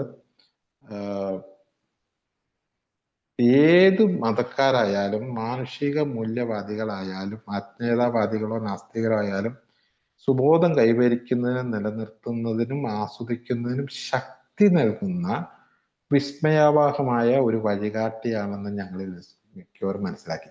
ഇങ്ങനെ ചെയ്തു കഴിഞ്ഞ് കഴിയുമ്പോൾ നമുക്ക് ഒരു ഏത് സിറ്റുവേഷൻ വന്നാലും ആ സിറ്റുവേഷനെ നമുക്ക് ശ്രദ്ധാപൂർവ്വം നോക്കി കാണാനുള്ള ഒരു ശക്തി നമുക്കുണ്ട്. മറ്റേത് ഒന്നെങ്കിൽ നമ്മളത് ഭയന്നു പോവുക, അതല്ലെങ്കിൽ കാണുമ്പോൾ ടെൻഷൻ അടിക്കുക. അതുണ്ടായിരുന്ന അവസരങ്ങളിൽ നിന്ന് ഇപ്പോൾ ആ സംഗതി കാണുമ്പോൾ അങ്ങനെ ഒന്നും ഫീൽ ചെയ്യുന്നില്ല. അത് അതിൻ്റെതായ രീതിയിൽ അതിനെ ഉൾക്കൊള്ളാനുള്ള ഒരു മനസ്സ് ഇപ്പൊ വന്നു കഴിഞ്ഞിരിക്കണം. ഈ പ്രശാന്തതയുടെ പ്രാർത്ഥനയെ ഒരു യഥാർത്ഥ പ്രാർത്ഥനയായോ അല്ലെങ്കിൽ അത്യന്തം തീവ്രമായ ഒരു അഭിലാഷമായോ നോക്കിയാലും ആരോഗ്യകരമായ ഒരു വൈകാരിക ജീവിതം വാഗ്ദാനം ചെയ്യുന്ന ലളിതമായ ഒരു ഔഷധക്കുറിപ്പാണെന്ന് കാണാം. ആരോഗ്യകരമായ ഒരു വൈകാരിക ജീവിതം വാഗ്ദാനം ചെയ്യുന്നു. അതായത് ഇങ്ങനെ വന്നു കഴിയുമ്പോൾ ഈ വികാരങ്ങളെ നമുക്ക് നിയന്ത്രിക്കാൻ കഴിയും. മനസ്സിന്റെ, ഞാൻ പറഞ്ഞല്ലോ, മനസ്സിന്റെ എനർജി താഴോട്ട് പോകുമ്പോഴാണ് നമ്മളുടെ ഈ നെഗറ്റീവ് വികാരങ്ങളെല്ലാം കൂടി ഒന്ന് പുറത്തേക്ക് ചാടുന്നത്. ടെൻഷൻ, സങ്കടം, ദേഷ്യം, ഭയം എന്ന് പറഞ്ഞ ഈ സംഗതികളെല്ലാം ഇങ്ങോട്ട് പുറത്തേക്ക് വരുന്നത് മനസ്സിന്റെ എനർജി അങ്ങ് താഴ്ന്നു പോകുന്ന സമയത്താണ്. അതുകൊണ്ട് ഈ മനസ്സിന്റെ എനർജി നമ്മൾ നിലനിർത്തിക്കൊണ്ടിരിക്കുകയാണെങ്കിൽ ഈ വികാരങ്ങളെ നമുക്ക് കൺട്രോൾ ചെയ്യാൻ പറ്റും. അപ്പൊ ഒരു വൈകാരിക ജീവിതം, സന്തോഷകരമായ ഒരു ജീവിതം നയിക്കാൻ വികാരങ്ങളെ നിയന്ത്രിക്കണം. അപ്പൊ അതുകൊണ്ട് പ്രാർത്ഥന എന്ന് പറയുന്നത് രണ്ട് കാര്യങ്ങൾക്കാണ് നമുക്ക് പ്രയോജനപ്രദമായിട്ടുള്ളത്. ഒന്ന്, മാനസിക ഉല്ലാസം, സന്തോഷം, ധൈര്യമൊക്കെ. രണ്ട്, വൈകാരികമായ പക്വത. വികാരങ്ങളെ എല്ലാ വികാരവും നമുക്ക് ആവശ്യമുള്ളതാണ്. പക്ഷെ ഏത് വികാരം എപ്പോൾ, എവിടെ, എങ്ങനെ, ഏതളവിൽ, ആരോട് പ്രകടിപ്പിക്കണം, ഇങ്ങനെ 5 കാര്യങ്ങളുണ്ട്. ഒരു വികാരം നമ്മൾ പ്രകടിപ്പിക്കുമ്പോൾ 5 കാര്യങ്ങളാണ് ശ്രദ്ധിക്കാറുള്ളത്. ഒന്ന്, ഞാൻ ശരിയായ വ്യക്തിയോടായിരിക്കണം, ശരിയായ കാര്യത്തിന്, ശരിയായ സമയത്ത്, ശരിയായ രീതിയിൽ, ശരിയായ അളവിൽ. ഇങ്ങനെ 5 കാര്യങ്ങൾ ഉൾക്കൊണ്ടുകൊണ്ടൊരു വികാരം പ്രകടിപ്പിക്കുകയാണെങ്കിൽ ആ വികാരത്തിന് അതിന് റിസൾട്ട് ഉണ്ടാവും. അപ്പോൾ ഇതാണ് ഉള്ളത്. ഒരു വികാരം ഞാൻ പ്രകടിപ്പിക്കുമ്പോൾ ആരോട് പ്രകടിപ്പിക്കുന്നു, എപ്പോൾ പ്രകടിപ്പിക്കുന്നു, ഞാൻ എങ്ങനെ പ്രകടിപ്പിക്കുന്നു, ഏതളവിൽ പ്രകടിപ്പിക്കുന്നു, എന്തിന് പ്രകടിപ്പിക്കുന്നു. ഈ 5 കാര്യങ്ങൾ നമ്മൾ ഒരിക്കലും അത് വിശകലനം ചെയ്യുന്നില്ല. നമ്മളെപ്പോഴും തോന്നിയ സമയത്ത് തോന്നിയ ആൾക്കാരോടൊക്കെയാണ് ചെയ്യുക. അത് അങ്ങനെ ചെയ്യുന്നത്, വികാരങ്ങളെ നമ്മൾ അനിയന്ത്രിതമായി പ്രകടിപ്പിക്കുന്നത് ശക്തി കുറഞ്ഞ മനസ്സാണ്. അപ്പൊ ഒരല്പം പവർഫുൾ ആയിട്ടുള്ളൊരു മനസ്സാണെങ്കിൽ ഈ വികാരങ്ങളെ നമുക്ക് വേണ്ട വിധത്തിൽ ഉപയോഗപ്പെടുത്താൻ കഴിയും. അതിനുള്ള ഒരു ഔഷധക്കുറിപ്പാണ് ഈ പ്രാർത്ഥന എന്ന് പറയുന്നത്. മാറ്റുവാൻ പറ്റാത്ത കാര്യങ്ങളുടെ പട്ടികയിൽ ഏറ്റവും ആദ്യം ഞങ്ങൾ രേഖപ്പെടുത്തിയത് ഞങ്ങളുടെ മദ്യാസക്ത രോഗമായിരുന്നു. ഞങ്ങൾ എന്ത് തന്നെ ചെയ്താലും നാളെ പൊടുന്നനെ ഞങ്ങൾ മദ്യാസക്തരല്ലാത്തവർ ആവുകയില്ലെന്ന് ഞങ്ങൾക്കറിയാം. കാരണം അങ്ങനെ ഒരു മദ്യാസക്ത ശരീരമാണ് എനിക്കുള്ളത്. അത് ഞാൻ നേരത്തെ പറഞ്ഞ ഒരു അന്ധന്റെ കാര്യം പറഞ്ഞ പോലെ അവരത് ഉൾക്കൊള്ളുന്നത് പോലെ ഈ സംഗതി ഇനിയും നമുക്ക് ഉൾക്കൊള്ളാൻ കഴിഞ്ഞിട്ടില്ല. അങ്ങനെ കഴിയാത്ത ആൾക്കാരുണ്ട്. അപ്പൊ എയിൽ വന്നിട്ടുള്ള ആൾക്കാരൊക്കെ കുറച്ചു കാലം കഴിഞ്ഞപ്പോഴത്തേക്കുമാണ് അത് ഉൾക്കൊണ്ടത്. അല്ലാതെ ഇപ്പൊ ചികിത്സാലയങ്ങളിലൊക്കെ നമ്മൾ പോയി നോക്കിയാൽ കാണാം, ഇത് ഉൾക്കൊള്ളില്ല. കാരണം എനിക്ക് ഏത് സമയത്തും ഇത് നിർത്താൻ കഴിയും, എൻ്റെ നിയന്ത്രണത്തിലാണ് ഇതുള്ളത് എന്ന ചിന്തയോട് കൂടിയാണ് മിക്കവാറും മദ്യപാനികളെല്ലാം മദ്യപിച്ചുകൊണ്ടിരിക്കുന്നത്. അപ്പോൾ എൻ്റെ നിയന്ത്രണത്തിലുള്ള അല്ലാത്ത ഒരു സംഗതിയെ നേരിടണമെങ്കിൽ നമ്മളുടെ മനസ്സിന് അപാരമായ ഒരു ശക്തി ഉണ്ടാവേണ്ടതുണ്ട്. അപ്പൊ ഈ മദ്യാസക്ത ശരീരത്തെ അതിന് ഈ ശരീരം ഇങ്ങനെ ആവശ്യപ്പെടുമ്പോൾ അത് വേണ്ട, മനസ്സാണല്ലോ തീരുമാനിക്കുന്നത് കുടിക്കണോ കുടിക്കണ്ടോ. ആവശ്യപ്പെടുന്നത് ശരീരമാണെങ്കിലും തീരുമാനം എടുക്കുന്നത് മനസ്സാണ്. അപ്പൊ അതുകൊണ്ട് ശരീരം അങ്ങനെ ആവശ്യപ്പെടാതിരിക്കാൻ പറയാൻ പറ്റില്ല. കാരണം ശരീരം അങ്ങനെയാണ് എനിക്ക് തന്നിട്ടുള്ളത്, കിട്ടിയിട്ടുള്ളത്. അപ്പൊ ആ ശരീരത്തിന്റെ ആ ഡിമാൻഡിനെ മനസ്സിന്റെ ശക്തി കൊണ്ട് നമ്മൾ മറികടക്കുക ചെയ്യുന്നു. ആ മറികടക്കണമെങ്കിൽ മനസ്സിന് പവർഫുൾ ആവും. അപ്പൊ അതിന് ശരീരം അങ്ങനെയുള്ളൊരു ശരീരമാണ് എന്ന് ഞാൻ ഉൾക്കൊള്ളുക എന്നുള്ളതാണ് ആ ഒരു സ്റ്റേജ് എന്ന് പറയുന്നത്. ഇനി ഒരിക്കലും അത് മാറ്റിയെടുക്കാൻ പറ്റാത്ത ഒരു ശരീരമാണ് എന്നറിയാം. അതുകൊണ്ട് 10 വയസ്സ് കുറയുകയോ അല്ലെങ്കിൽ ഉയരത്തിൽ 5 ഇഞ്ച് കൂടുകയോ മാറ്റാൻ പറ്റാത്ത പോലെ എൻ്റെ നിറം മാറ്റാൻ എനിക്ക് പറ്റില്ല, എൻ്റെ ഉയരം മാറ്റാൻ എനിക്ക് പറ്റില്ല, എൻ്റെ കണ്ണിൻ്റെ നിറം, കണ്ണുകള്, എൻ്റെ അവയവങ്ങള്, ഒരു സാധനം എനിക്ക് മാറ്റാൻ പറ്റില്ലാത്തത് പോലെ തന്നെ എനിക്ക് മാറ്റാൻ പറ്റാത്ത ഒരു കാര്യമാണ് എൻ്റെ ഈ അവസ്ഥ, ശരീരത്തിന്റെ അവസ്ഥ എന്ന് പൂർണ്ണമായി അങ്ങ് ഉൾക്കൊണ്ടാൽ മതി. ബാക്കിയൊക്കെ നമ്മൾ ഉൾക്കൊണ്ടിട്ടുള്ളതാണ്. നമ്മളുടെ പല്ലിന്റെ ഷേപ്പ്, നമ്മളുടെ മുഖത്തിന്റെ സൗന്ദര്യം, നമ്മളുടെ കൈകാലുകള്, നമ്മളുടെ നിറം, നമ്മളുടെ ഷേപ്പ് എല്ലാം നമ്മൾ ഉൾക്കൊണ്ട് കഴിഞ്ഞു. അങ്ങനെ നമ്മൾ വളർന്നത്, നമ്മളിപ്പോ എല്ലാ കാര്യവും ചെയ്യുന്നതാണ്. പക്ഷെ ഈ ഒരു കാര്യം മാത്രമാണ് നമ്മൾ ഉൾക്കൊള്ളാതെ പോയത്. എനിക്ക് മദ്യം പറ്റുന്ന ശരീരം, ബാക്കി പറ്റാത്ത കാര്യങ്ങളൊക്കെ നമ്മൾ ഉൾക്കൊണ്ടിട്ടുണ്ട്. പറ്റാത്ത കാര്യങ്ങൾ, എനിക്കത് പറ്റില്ല, ചിലപ്പോൾ ചില ഭക്ഷണം പറ്റില്ല എന്ന് തീരുമാനിച്ചിട്ടുണ്ട്. ചില എന്താ പറയാ, തണുപ്പ് പറ്റില്ല, തണുത്തത് തിന്നാൻ പറ്റില്ല, മധുരം പറ്റില്ല, അങ്ങനെ പല കാര്യങ്ങളും നമ്മൾ തീരുമാനിച്ചിട്ടുണ്ടെങ്കിലും ആ തീരുമാനം നമ്മൾ നടപ്പിലാക്കുന്നുണ്ടെങ്കിലും ഈ ഒരു മദ്യം പറ്റാത്ത ശരീരം, അയോജിക്കാത്ത ശരീരമാണെന്ന കാര്യം മാത്രമാണ് നമ്മൾ അത് ഉൾക്കൊള്ളാതെ പോയിട്ടുള്ളത്. അതിന് ഉള്ള ഒരു ശക്തിയുടെ ഒരു കൂടുതൽ ശക്തി നമുക്ക് ആവശ്യമുണ്ട്. അത് അങ്ങനെ തീരുമാനമെടുക്കാൻ ഞങ്ങൾക്ക് ഞങ്ങളുടെ മദ്യാസക്ത രോഗം മാറ്റാനുള്ള കഴിവില്ല. പക്ഷെ ആ കാരണത്താൽ ഞാനൊരു മദ്യാസക്ത രോഗിയാണ്.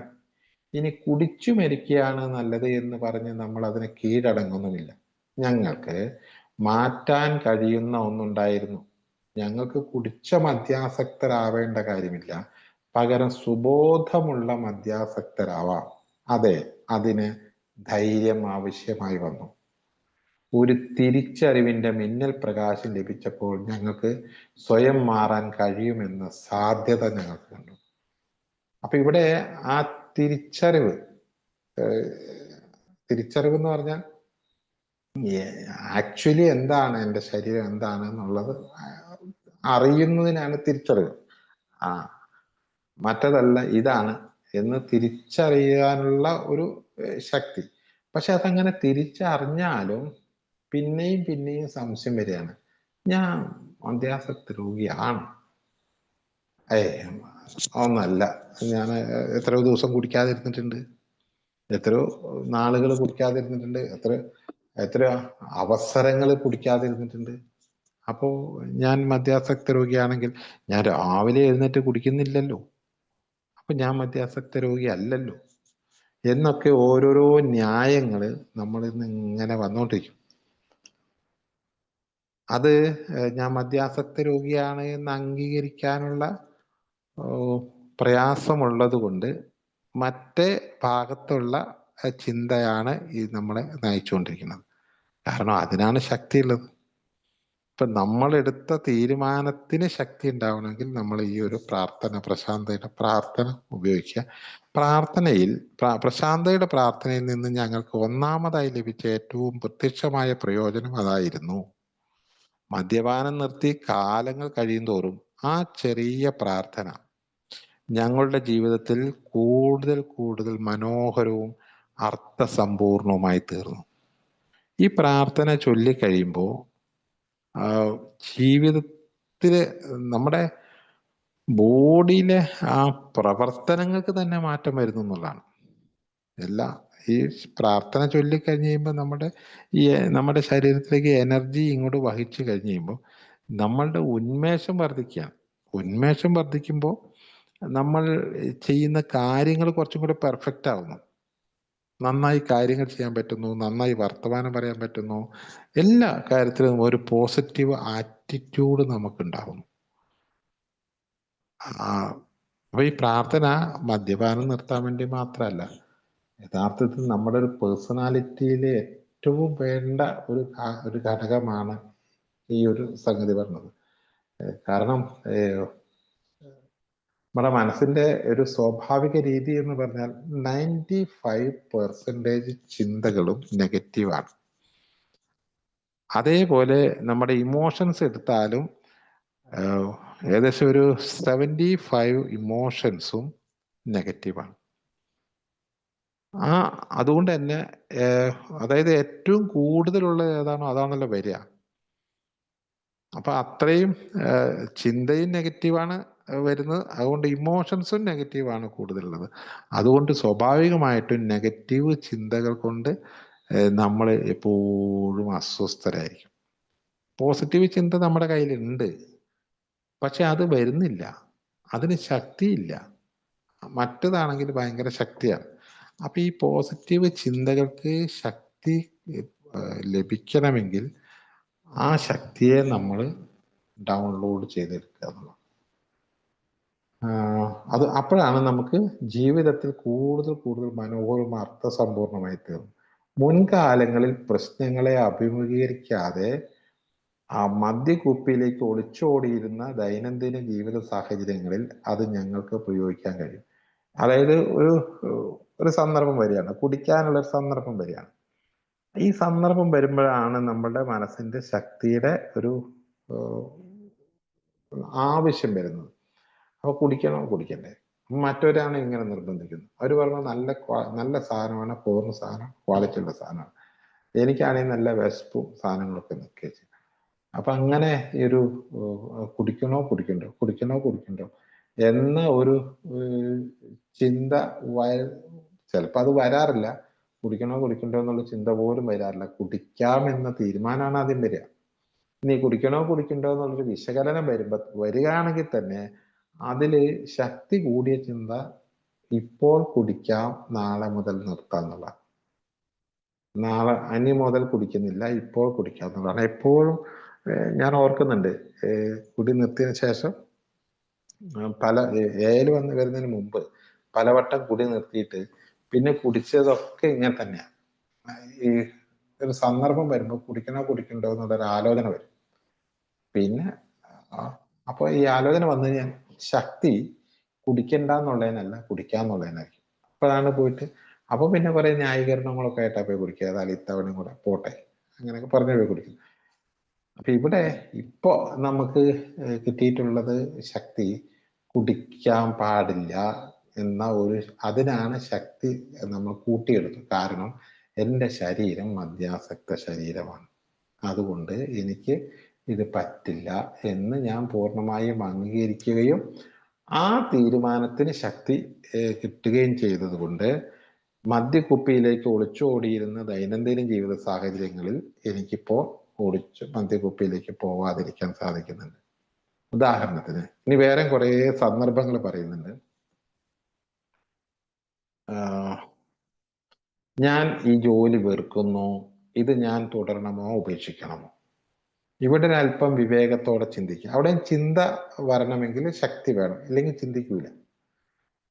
വിവേകത്തോടെ ചിന്തിക്കുക. ഞാൻ ഇപ്പോൾ ഇത് ഉപേക്ഷിച്ചാൽ അടുത്ത കുറെ ആഴ്ചകളോ മാസങ്ങളോ ബുദ്ധിമുട്ടുള്ളതാണ്. പക്ഷേ ബുദ്ധിമുട്ടുകൾ നേരിടാനുള്ള തൻ്റെ ഇടം ഞാൻ കാണിച്ചാൽ മാറ്റുവാനുള്ള ധൈര്യം എനിക്ക് കൃത്യസമയത്ത് മെച്ചപ്പെട്ടൊരു ജോലി കണ്ടെത്താമെന്ന് തോന്നുന്നു. ഇതാണ് മാറ്റുവാനുള്ള ധൈര്യമെന്ന്. അപ്പൊ നമ്മൾ നേരത്തെ പറഞ്ഞ സാധനം ഡൗൺലോഡ് ചെയ്തെടുത്തത് ശാന്തതയാണെങ്കിൽ ഇവിടെ നമ്മൾ വീണ്ടും ഡൗൺലോഡ് ചെയ്തെടുക്കുന്നത് ധൈര്യമാണ്. മനസ്സിനൊരു ധൈര്യം, ഫേസ് ചെയ്യാനുള്ള ധൈര്യം. സിറ്റുവേഷൻസ് നമ്മുടെ ജീവിതത്തിൽ നമ്മൾ അറിയില്ല, ഇനിയിപ്പോൾ നെക്സ്റ്റ് മൊമെന്റിൽ എന്താ സംഭവിക്കാൻ നമുക്കറിയില്ല. അപ്പൊ എന്ത് തന്നെ സംഭവിച്ചാലും ആ സംഭവിക്കാനുള്ള കാര്യങ്ങളെ സമചിത്തതയോടെ നേരിടാനും അതിനെ പരിഹരിക്കാനുള്ള ഒരു ധൈര്യവും നമുക്കുണ്ടെങ്കിൽ നമുക്ക് മുന്നോട്ട് പോകാൻ പറ്റും. അപ്പൊ ഈ ധൈര്യമാണ് നമുക്ക് വേണ്ട രണ്ടാമത്തെ ഒരു എന്താ പറയാ കാര്യം എന്നുള്ളതാണ്. രണ്ടാമത്തെ കാര്യം. ഒന്നാമത്തെ ശാന്തതയാണെങ്കിൽ രണ്ടാമത്തെ ധൈര്യമാണ്. ആ ധൈര്യം വന്നാലേ ഈ വിശകലന ചിന്ത നടക്കുള്ളൂ. നമുക്കറിയാം, ഈ കുടിക്കാൻ പോകുന്ന ആൾക്കാരെ നോക്കിയാറിയാം, അവരോട് നമ്മൾ തിരിച്ചു വന്നിട്ട് ചോദിക്കും, നിങ്ങൾക്ക് ഇവിടെ ഇങ്ങനെയാണെന്നുള്ള ഒന്ന് ചിന്തിച്ചുകൂടായിരുന്നു, അത് അങ്ങനെയാണെന്നുള്ളത് ഒന്ന് ചിന്തിച്ചുകൂടായിരുന്നു, നമ്മൾ ആകെ കടത്തിലാണെന്നുള്ളത് ഒന്ന് ചിന്തിച്ചുകൂടായിരുന്നു, കഷ്ടപ്പാടാണെന്നുള്ളത് ഒന്ന് ചിന്തിച്ചുകൂടായിരുന്നു ചോദിക്കുന്നത് ഇഷ്ടംപോലെ കേട്ടിട്ടുണ്ട്. ഈ ചിന്ത വന്നിട്ടേയില്ല. അതായത് വിശകലന ചിന്ത വരൂല. മദ്യാസക്തനെ സംബന്ധിച്ചിടത്തോളം മദ്യപിക്കണം എന്നുള്ള തീരുമാനം വന്നാൽ അതിനൊന്ന് വിശകലന ചിന്ത വരില്ല. ആ വിശകലന ചിന്തയ്ക്ക് വേണ്ടിയിട്ട് ആരെങ്കിലും ഒന്ന് പറയുകയാണെങ്കിൽ തന്നെ അതൊരു ചൊറിച്ചിലായിട്ട് ഫീൽ ചെയ്യുള്ളൂ. അതിനെ ഓവർകം ചെയ്യും. അങ്ങനെ ഒരു വിശകലനത്തിനുള്ള ഒരു സാധ്യത ആരെങ്കിലും ഇന്ന് പോണോ നാളെ ആക്കിയാൽ പോരെ എന്ന ഒരു ചോദ്യം ആര് നമ്മൾ ബന്ധിപ്പിക്കാൻ ഇറങ്ങുമ്പോൾ ചോദിക്കുകയാണ്, അല്ല ഇന്ന് തന്നെ ഇപ്പൊ പോണോ നാളെ പോരെ. ഒരു വിശകലനത്തിനുള്ള സാധ്യത കിട്ടി. പക്ഷെ ആ സാധ്യത വന്നാൽ പോലും അതിനെ എത്ര ശക്തിയിൽ എതിർക്കാൻ പറ്റുമോ അത്ര ശക്തിയിൽ അതിനെ എതിർത്തിട്ട് നമ്മൾ പോവുക ചെയ്യാം. എന്നാല് നമ്മൾ തന്നെ ഇങ്ങനെ ചോദിക്കുക, ഇന്ന് ഏതായാലും വേണ്ട നാളത്തേക്കാക്കാം എന്ന ഒരു വിശകലനം നടത്താൻ ഉള്ള ഒരു ശക്തി നമ്മളുടെ മനസ്സിനില്ല. അപ്പൊ അവിടെ മനസ്സിനില്ലാത്തൊരു സാധനം ശക്തിയാണ്, ധൈര്യമാണ്. അപ്പൊ ഈ ധൈര്യം, മനസ്സിന്റെ ധൈര്യവും നമ്മൾ ഈശ്വരനോട് ചോദിച്ചാൽ കിട്ടും. ഈശ്വരന്റെ അടുത്ത് ധൈര്യവുമുണ്ട്. അപ്പൊ ദൈവത്തിനോട് നമ്മൾ ചോദിക്കുന്നു, ദൈവമേ എൻ്റെ മനസ്സിലേക്ക് ധൈര്യം പകർന്നു തരണമേ. അങ്ങനെ പിന്നെ ധൈര്യം നമ്മൾ ചോദിക്കുന്നു, ധൈര്യം പകർന്നുകൊണ്ടേയിരിക്കുന്നു, പമ്പ് ചെയ്തുകൊണ്ടേയിരിക്കുന്നു. അങ്ങനെ എൻ്റെ മനസ്സ് മുഴുവനും ധൈര്യം നിറഞ്ഞു കഴിഞ്ഞിരിക്കുന്നു. അങ്ങനെ ഞാൻ ധൈര്യശാലിയായി മാറിയിരിക്കണം. ഞാനിപ്പോൾ പണ്ടത്തെ പോലെയല്ല, ഞാനിപ്പോൾ ധൈര്യശാലിയാണ്. കാരണം ഞാനിന്ന് ധൈര്യം സംഭരിച്ചു കഴിഞ്ഞിരിക്കുന്നു, ധൈര്യശാലിയായി മാറിയിരിക്കുന്നു. ഞാൻ ശാന്തനാണ്. എൻ്റെ ഉള്ളിൽ ശാന്തത നിറഞ്ഞു കഴിഞ്ഞിരിക്കുന്നു. കാരണം ശാന്തത ഞാൻ ഇന്ന് എല്ലാ ദിവസവും ഞാൻ ഈ ശാന്തത നിറച്ചുകൊണ്ടിരിക്കുന്നുണ്ട്. അതുകൊണ്ട് എൻ്റെ മനസ്സിപ്പോൾ ശാന്തതയുള്ള മനസ്സാണ്. എൻ്റെ മനസ്സിപ്പോൾ ശക്തിയുള്ള മനസ്സാണ്, ധൈര്യമുള്ള മനസ്സാണ്. പിന്നെ നമുക്ക് വേണ്ട ഒരു സംഗതി എന്ന് പറയുന്നത്, നോക്കാം, ഇതിനെ തന്നെ ഒരു സാഹചര്യം പറയുന്നുണ്ട്. ഈ സാഹചര്യത്തെ നേരിടുക തന്നെ. അങ്ങനെ ഒരു സാഹചര്യം വരികയാണെങ്കിൽ അത് നേരിടുക തന്നെ. ജോലി അന്വേഷിച്ച് നടക്കാൻ എനിക്ക് സമയമില്ല, പ്രത്യേകിച്ചും ഇപ്പോൾ കുടുംബത്തിന്റെ സഹായവുമില്ല. കൂടാതെ ഞങ്ങൾ കുടി നിർത്തിയിട്ട് 6 ആഴ്ചയായിട്ടുള്ളൂ. ജീവിതത്തിൽ വലിയ മാറ്റങ്ങളൊന്നും ഈ അവസരത്തിൽ വരുത്തരുതെന്നാണ് ചില സ്നേഹിതർ പറയുന്നത്. ആദ്യത്തെ ഒരു കവിൾ മദ്യം കഴിക്കാതെ ഇരിക്കുന്ന കാര്യത്തിലാണ് ഞാനിപ്പോൾ ശ്രദ്ധിക്കേണ്ടത്. അതിനോടൊപ്പം എൻ്റെ ചിന്തകൾ നേരെ പ്രവർത്തിച്ചു തുടങ്ങുന്ന സമയം വരെ കാത്തിരിക്കുകയും വേണം. ശരിയാണ്, ഇപ്പോൾ ജോലി മാറ്റിയെടുക്കുക സാധ്യമല്ല. ഒരു പക്ഷേ എൻ്റെ തന്നെ സമീപനം എനിക്ക് മാറ്റാം. ഇപ്പോഴത്തെ ജോലിയെ പ്രശാന്തയോടെ സ്വീകരിക്കാനുള്ള പരിശീലനം നേടാൻ കഴിയുമോ എന്ന് ഞാൻ നോക്കട്ടെ. ഈ പറഞ്ഞ കാര്യങ്ങൾ ജോലിയിൽ പിരിച്ചുവിടുന്ന കാര്യത്തിൽ നമ്മൾ നടത്തുന്ന വിശകലന ചിന്തയാണ്. അപ്പൊ ഈ വിശകലന ചിന്ത നടത്തണമെങ്കിൽ തന്നെ നമ്മുടെ മനസ്സിന് ശക്തി വേണം. ഇല്ലെങ്കിൽ നമ്മുടെ മനസ്സ് വിശകലനത്തിലേക്കേ പോവില്ല. അത് ഞാനിപ്പോൾ പറയണോ, അത് ഞാൻ പറഞ്ഞു കഴിഞ്ഞാൽ അത് എങ്ങനെ ശരിയാവുമോ, ഇതിങ്ങനെ അങ്ങനെ പോയിട്ട് ഇങ്ങനെ ചെയ്താൽ ശരിയാവുമോ എന്നുള്ള തരത്തിലുള്ള ഒരു ചിന്തയാണല്ലോ വിശകലന ചിന്ത, യുക്തി ചിന്ത എന്നൊക്കെ പറയുന്നത്. ഈ യുക്തി പ്രവർത്തിക്കുകയില്ല മദ്യാസക്തിയെ സംബന്ധിച്ചിടത്തോളം. കാരണം കുടിക്കാനുള്ള ഒരു ത്വര വന്നു കഴിഞ്ഞാൽ പിന്നെ വേറെ ഒന്നും നോക്കില്ല. പൈസ എന്തിന് കരുതി വെച്ച പൈസയാണെന്ന് പോലും നോക്കില്ല. ഈ ഞാനിപ്പോൾ ഉണ്ടാക്കി വെച്ച പൈസ ഇന്ന സ്ഥലത്ത് കൊടുക്കാനുള്ളതാണ്, കടം വീട്ടാനുള്ളതാണ്, അത് അതിനുള്ളതാണ് ഇതിനുള്ളതാണ്, അതുകൊണ്ട് നാളെ ബുദ്ധിമുട്ടാകും, ഈ പൈസ മുഴുവൻ തീർന്നു കഴിഞ്ഞപ്പോൾ നാളെ എവിടെ നിന്ന് പൈസ ഉണ്ടാക്കും എന്നുള്ള ഒരു വിശകലന ചിന്ത ഒരിക്കലും കടന്നു വരുന്നില്ല. അപ്പൊ ആ വിശകലന ചിന്ത വരാത്തതിന്റെ കാര്യം, വിശകലനം നടത്തണമെങ്കിൽ ധൈര്യം, കുറച്ച് ശക്തി വേണം മനസ്സിന്. ശക്തി ഇല്ലാത്ത മനസ്സാണ് വിശകലനം ഇല്ലാതെ നടക്കണം. അപ്പൊ അങ്ങനെ ശക്തി സംഭരിച്ചു കഴിഞ്ഞാൽ നമ്മളുടെ ഓട്ടോമാറ്റിക്കായിട്ട് നമ്മളുടെ മനസ്സിലേക്ക് വിശകലന ചിന്ത കയറി വരും. വിശകലന ചിന്ത വന്നു കഴിഞ്ഞാൽ സ്വാഭാവികമായിട്ട് നമുക്ക് ശരിയായ തീരുമാനം എടുക്കാൻ കഴിയും, സ്വസ്ഥമാവാൻ കഴിയും. അപ്പൊ അതിന് വേണ്ടത് ധൈര്യമാണ്. ആ ധൈര്യം നമുക്ക് എങ്ങനെ ഉണ്ടാക്കിയെടുക്കാം? ആ ധൈര്യം നമുക്ക് പ്രാർത്ഥനയിലൂടെ ഈശ്വരനിൽ നിന്ന് നമുക്ക് ഡൗൺലോഡ് ചെയ്തെടുക്കാൻ പറ്റും. ഈ പ്രാർത്ഥന ആദ്യം കണ്ടപ്പോൾ പ്രശാന്തത എന്ന വാക്ക് അപ്രാപ്യമായ ഒരു ലക്ഷ്യത്തെയാണ് സൂചിപ്പിക്കുന്നതെന്ന് ഞങ്ങൾക്ക് തോന്നിയിരുന്നു. ഇവിടെ മൂന്നാമത്തെ കാര്യം പറഞ്ഞത് വിവേകമാണ്. വിവേകം, തിരിച്ചറിയാനുള്ള ഒരു വിവേകം, അത് പലപ്പോഴും എനിക്ക് കിട്ടിയിട്ടില്ല. ആ വിവേകവും നമുക്ക് ഈശ്വരന്റെ അടുത്തുനിന്ന് ഏത് പ്രതിസന്ധികൾ വന്നാലും അതിന് ശരിയായ തീരുമാനം എടുക്കാനുള്ള ഒരു തിരിച്ചറിവ് എനിക്ക് ഉണ്ടാക്കി തരാൻ വേണ്ടിയിട്ട് നമുക്ക് ശക്തി ചോദിക്കാം. അതേപോലെ നമുക്ക് വേണ്ട ഒന്നാണ് നമ്മുടെ മനസ്സിലേക്ക് സ്നേഹം. നമുക്ക് നമ്മളുടെ മനസ്സിലേക്ക് നിറയ്ക്കാൻ പറ്റും. സ്നേഹം, എൻ്റെ മനസ്സ് നിറയെ സ്നേഹമാക്കാൻ പറ്റും. എൻ്റെ മനസ്സ് നിറയെ ശക്തി, ശാന്തി, അതേപോലെ ധൈര്യം, അതേപോലെ മനസ്സ് സന്തോഷവും. ഈ സന്തോഷവും നമുക്ക് ഇങ്ങനെ ദൈവത്തിൽ നിന്ന് നമുക്ക് എൻ്റെ മനസ്സ് ഒരു പ്രസന്നത ഉള്ള, പ്രസന്നതയുള്ള ഒരു മുഖമൊക്കെ എനിക്ക് തരാൻ വേണ്ടിയിട്ട് നമ്മളൊന്ന് പ്രാർത്ഥിച്ചാൽ അത് നമുക്ക് ഇങ്ങനെ ആയി മാറാൻ നമുക്ക് സാധിക്കും. അതിനെ കുറിച്ച് പറയുന്നത്, ഈ പ്രശാന്തത എന്ന വാക്ക് അപ്രാപ്യമായ ഒരു ലക്ഷ്യത്തെയാണ് സൂചിപ്പിക്കുന്നതെന്ന് ഞങ്ങൾക്ക് തോന്നിയിരുന്നു. കാരണം എപ്പോഴും ഈ കലുഷിതമാണല്ലോ മനസ്സ്.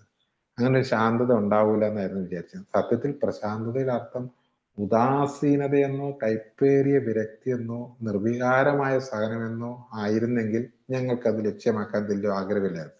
പ്രശാന്തത എന്ന് പറഞ്ഞാൽ ഒന്നും മിണ്ടാതെ ഒരു മണിങ്ങനെ പോലെ എന്താ പറയാ ഇരിക്കുന്ന ഒരവസ്ഥയല്ല. ഒരു വികാരമൊന്നും ഇല്ലാതെ എല്ലാം സഹിച്ച് ക്ഷമിച്ച് കുത്തിയിരിക്കുന്ന ഒരാളല്ല പ്രശാന്തത എന്ന് പറയുന്നത്. പ്രശാന്തത എന്ന് പറഞ്ഞാൽ ഊർജ്ജസ്വലതയുള്ള ഒരാളുടെ മനസ്സാണ്. അയാളുടെ വികാരങ്ങളെ അയാൾക്ക് കൺട്രോൾ ചെയ്യാൻ പറ്റുന്ന ഒരു ധൈര്യമുള്ള ഒരു ഇതാണ് ശാന്തത എന്ന് പറയുന്നത്. അല്ലാതെ ഒന്നിനും പറ്റാതിരിക്കുന്ന ആളല്ല. നമ്മള് ഇതിൽ വരുന്നതിന് മുമ്പ് നമ്മൾ പ്രതികരിക്കാതിരിക്കാൻ വേണ്ടിയിട്ട് നമ്മൾ ചെയ്തിരിക്കുന്ന കാര്യങ്ങൾ മുഴുവനും ഈ ഒതുക്കലായിരുന്നു. ഒരു നിർവികാരമായി, ഒരു നിസ്സംഗനായി, എന്താ പറയാ, ഒന്നുമില്ലാത്ത ഒരാളെ പോലെ അങ്ങനെ ഇരിക്കുന്ന, അതല്ല പ്രശാന്തത. ഞാൻ ഒന്നും ചെയ്യുന്നില്ല, ചെയ്യാതിരിക്കുന്നതല്ല പ്രശാന്തത. ആ ചെയ്യാതിരിക്കുന്നത് തന്നെ സ്വസ്ഥമായ മനസ്സോടുകൂടി ചെയ്യാതിരിക്കുമ്പോഴാണ് പ്രശാന്തത എന്ന് പറയുന്നത്. ആന്തരിക, ഇതാണ് അതിന്റെ ശരിയായ അർത്ഥം. ആന്തരികമായ സമാധാനത്തോടും ശക്തിയോടും കൂടി തെളിമയാർന്ന കണ്ണുകളോടെ യഥാർത്ഥമായി ലോകത്തെ നോക്കിക്കാണുന്നതാണ് പ്രശാന്തത. വളരെ പ്രധാനപ്പെട്ട ഒരു സെന്റൻസ് ആണ്. ആന്തരികമായ ഒരു സമാധാനം, ഉള്ളിൽ സമാധാനമാണ്, അവിടെ കലുഷിതമല്ല. സമാധാനവും ശക്തിയോടും കൂടെ അത് വന്നതോടുകൂടി തെളിമയാർന്ന കണ്ണുകളോടെ, കണ്ണുകള് ഒരു കഷ്ടം പിടിച്ച കണ്ണല്ല, തെളിമയാർന്ന കണ്ണുകളോടെ ഈ ലോകത്തെ അതിൻ്റെതായ രീതിയിൽ നോക്കിക്കാണുന്ന അതിനെയാണ് ഒരു പ്രശാന്തത എന്ന് പറയുന്നത്. അപ്പൊ ഇതൊരു വലിയ ഒരു അവസ്ഥയാണ്. കാരണം ലോകത്തേക്ക് നമ്മൾ നോക്കുമ്പോൾ നമ്മളുടെ ഉള്ളിൽ നിന്ന് പ്രക്ഷുബ്ധമായ ഒരു മനസ്സല്ല ഉള്ളത്. ഇതാണ് ലോകം. ഈ ലോകത്താണ് ഞാൻ ജനിച്ചിട്ടുള്ളത്. ഇവിടെ ഇങ്ങനെയൊക്കെ കുറേ സംഭവങ്ങളുണ്ട്. ഈ സംഭവങ്ങളെല്ലാം വന്ന് കാണാൻ വന്ന ഒരു കാഴ്ചക്കാരൻ എന്നെ പോലെ ശാന്തമായി സ്വസ്ഥമായി ഇരുന്ന് എല്ലാം കാണുന്ന ഒരവസ്ഥയാണ് ശാന്തത എന്ന് പറയുന്നത്. സമാധാനത്തോടു കൂടി. അതിപ്പോൾ ഞങ്ങളിലേക്ക് കടന്നു വന്നു. ഇപ്പൊ എൻ്റെ മനസ്സ് ഇപ്പൊ ശാന്തത കൈവരിച്ചിരിക്കുന്നു. അസ്വസ്ഥതയില്ല, ഉള്ളിൽ കാറ്റും കോളുമില്ല. ഞങ്ങൾക്ക് ചുറ്റും വിവിധ പ്രക്ഷുബ്ധതകൾ അടിക്കുമ്പോൾ സമനില കൈവിടാതെ ഇരിക്കാൻ ഞങ്ങളെ സഹായിക്കുന്ന ദിശാനിർണയ യന്ത്രത്തിന് സമാനമാണ് പ്രശാന്തത. ചുറ്റുവട്ടത്തും ഭയങ്കര പ്രതിസന്ധികളും പ്രശ്നങ്ങളൊക്കെ വരുന്നു. ആ പ്രശ്നങ്ങളെല്ലാം എൻ്റെ മനസ്സിലേക്ക് കയറുന്നില്ല. അപ്പോഴും മനസ്സ് ശാന്തമായിട്ടിരിക്കുന്നു. ഈ ശാന്തത നമുക്ക് കൈവരിക്കണമെങ്കിൽ നിരന്തരമായ സാധനയിലൂടെ മാത്രമേ സാധിക്കൂ. ഞാൻ ഏറ്റവും കൂടുതൽ ശ്രമിച്ചുകൊണ്ടിരിക്കുന്ന ഒരു സംഗതിയാണ് ഈ ഒരു പ്രശാന്തതയുടെ. എൻ്റെ ആഗ്രഹവും ഇതാണ്, ശാന്തമായ ഒരു മനസ്സ്. കുറേയൊക്കെ ഞാൻ വിജയിച്ചിട്ടുണ്ട്. കുറേ അധികം സന്ദർഭങ്ങളിൽ ഇതൊക്കെ ശാന്തത നമുക്ക് വിടാതെ കൊണ്ടു നടക്കാൻ കഴിഞ്ഞിട്ടുണ്ട് എങ്കിലും ചില സന്ദർഭങ്ങളിൽ ഈ ശാന്തത കൈവിട്ടു പോകുന്നതായിട്ട് മനസ്സിലായിട്ടുണ്ട്. അപ്പൊ ഞാൻ പ്രതീക്ഷിക്കുന്നത് ഒരു തരത്തിലും എൻ്റെ മനസ്സിലെ ഒരു പ്രക്ഷുബ്ധത, ഒരു കൊടുങ്കാറ്റുണ്ടാവാൻ പാടില്ല. ഏതെല്ലാം പ്രതിസന്ധികൾ, പ്രശ്നങ്ങൾ വന്നാലും, അതേപോലെ ആരെല്ലാം എന്തെല്ലാം എങ്ങനെ പറയുകയും ചെയ്യുകയും ചെയ്താലും ഈ മനസ്സ് ഒരു ശാന്തമായിരുന്ന് ആലോചിച്ച് ചിന്തിച്ച് യുക്തിപരമായി ചിന്തിച്ച് തീരുമാനം എടുക്കാനുള്ള ഒരു മാനസികാവസ്ഥയിലാവണം എന്ന് ഞാൻ ആഗ്രഹിക്കുന്നു. ഞാൻ അതിനുവേണ്ടി നിത്യവും പ്രാർത്ഥിച്ചുകൊണ്ടേയിരിക്കുന്നു.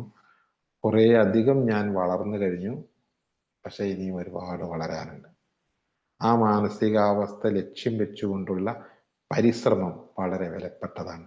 തീർച്ചയായിട്ടും നമുക്ക് അങ്ങനെ എത്തിച്ചേരാൻ കഴിയുമെന്ന കാര്യത്തിൽ സംശയമില്ല. അങ്ങനെ എത്തിച്ചേർന്നാൽ നമുക്ക് ഈ പറഞ്ഞതുപോലെയുള്ള 12 വാഗ്ദാനങ്ങൾ നമുക്ക് മുന്നിലേക്കെത്തും. ആ 12 വാഗ്ദാനങ്ങളിലേക്ക് ഒരു പുതിയ സ്വാതന്ത്ര്യവും പുതിയ സന്തോഷവും നമ്മൾ അനുഭവിക്കാൻ പോവുകയാണ്. പ്രശാന്തി എന്ന വാക്കിന്റെ അർത്ഥം പൂർണ്ണമായും നമ്മൾ ഗ്രഹിക്കും. അപ്പോഴാണ് നമ്മൾ വാഗ്ദാനത്തിലേക്ക് നമ്മൾ അടുക്കുന്നത്.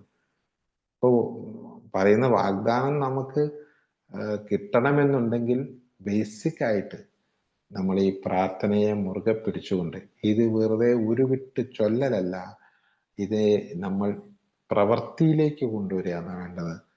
അങ്ങനെ ആയിക്കഴിഞ്ഞാൽ നമുക്ക് വളരെയധികം എന്താ പറയുക, ജീവിതത്തിൽ തന്നെ മാറ്റം ഉണ്ടാവും. നമ്മുടെ ഓരോ നിമിഷവും മാറും, ഓരോ പ്രവൃത്തിയും മാറും, നമ്മളുടെ ജീവിത കാഴ്ചപ്പാട് തന്നെ മാറും. അങ്ങനെ മാറ്റിയെടുക്കാനുള്ള ഒരു ഏറ്റവും നല്ലൊരു സോഴ്സാണ് അത്. നമ്മളെ ഇതിന്റെ ഏറ്റവും വലിയൊരു വിറ്റ് എന്താന്ന് വെച്ചാൽ, ഇത് നമ്മളുടെ ചുറ്റിലും ഉണ്ട്, 5 പൈസയും കൊടുക്കണ്ട എന്നുള്ളതാണ്. ഈ ഒരു മാനസികാവസ്ഥ ഉണ്ടാക്കിയെടുക്കാൻ നമ്മൾ ഒരു ചികിത്സയ്ക്കും പോവേണ്ടതില്ല, ആർക്കും പൈസയും കൊടുക്കണ്ട, അതിനായിട്ട് പ്രത്യേക സമയവും മെനക്കെടുത്തേണ്ടതില്ല, ഒന്നും ചെയ്യേണ്ടതില്ല. എല്ലാം ഇവിടെ തന്നെ ഉണ്ട്, എൻ്റെ ചുറ്റുമുണ്ട്. അതിനെ ഞാൻ ഒന്ന് സ്വീകരിക്കുകയേ വേണ്ടൂ. അത് സ്വീകരിക്കാനുള്ള ആ ടൂളാണ്, ഈ ടൂള് പഠിച്ച ആൾക്കാരാണ് ഈ എവിടെ പോയത്, തപസ്സിന് പോയത്. ഈ തപസ്സിന് പോയ ആൾക്കാർ ഞാൻ മനസ്സിലാക്കിയത്, അവരെ അവിടെ പോയി ഇരുന്ന് അവർ കുറേ ദിവസങ്ങളിരുന്ന് ഇതെല്ലാം മനസ്സിലേക്ക് ആവാഹിച്ചെടുത്ത് അവര് സ്വയം അങ്ങനെ ആയി മാറി എന്ന് അവര് സങ്കല്പിച്ചുകൊണ്ടാണ് അവരെ അവിടെ നിന്ന് ഇറങ്ങി വരുന്നത്. അങ്ങനെയുള്ള ആൾക്കാരാണ് ഈ വരം കിട്ടിയ ആൾക്കാരെന്ന് പറയുന്നത്. വരം എന്ന് പറയുന്നത് ദൈവം കൊണ്ടുവന്ന് കൊടുത്ത സാധനമല്ല, ആ ദൈവത്തിന്റെ അടുത്തുനിന്ന് അവർ വാങ്ങിയെടുത്ത സാധനമാണ്. അത് നമുക്കും കിട്ടും, ആ വരം. പക്ഷെ വരത്തിന് വേണ്ടി നമ്മൾ അതേപോലെ ദൈവവുമായിട്ടുള്ള സമ്പർക്കം ദൃഢമാക്കണം. അങ്ങനെ അതാണ് ആ സമ്പർക്കത്തിനുള്ള ദൈവവും ഞാനുമായിട്ടുള്ള ഒരു ഇടപെടലിനുള്ള ഒരു മാധ്യമമാണ് പ്രാർത്ഥന. പ്രാർത്ഥനയിലൂടെ ഇതിങ്ങോട്ട് വരുള്ളൂ. അപ്പോൾ നമുക്ക് ഏത് പ്രാർത്ഥനയും പ്രാർത്ഥിക്കാം. അതിന് ഓരോരുത്തർക്കും ഇഷ്ടമുള്ള പ്രാർത്ഥന, വേറെ പ്രാർത്ഥനകൾ ഉണ്ടാവും. ഈ പ്രാർത്ഥനയും അതിന് ഉപയോഗപ്പെടുത്താം. അപ്പൊ ശാന്തതയുടെ പ്രാർത്ഥന ഞാൻ അവസാനിപ്പിക്കുകയാണ്. 11 കാലമായി. നിങ്ങൾക്ക് അത് ഉപകാരപ്പെട്ട് കാണുമെന്ന് വിശ്വസിക്കുന്നു. Thank you. താങ്ക് യു വിജയ മാഷെ. ഈ വൈകിയ വേളയിലും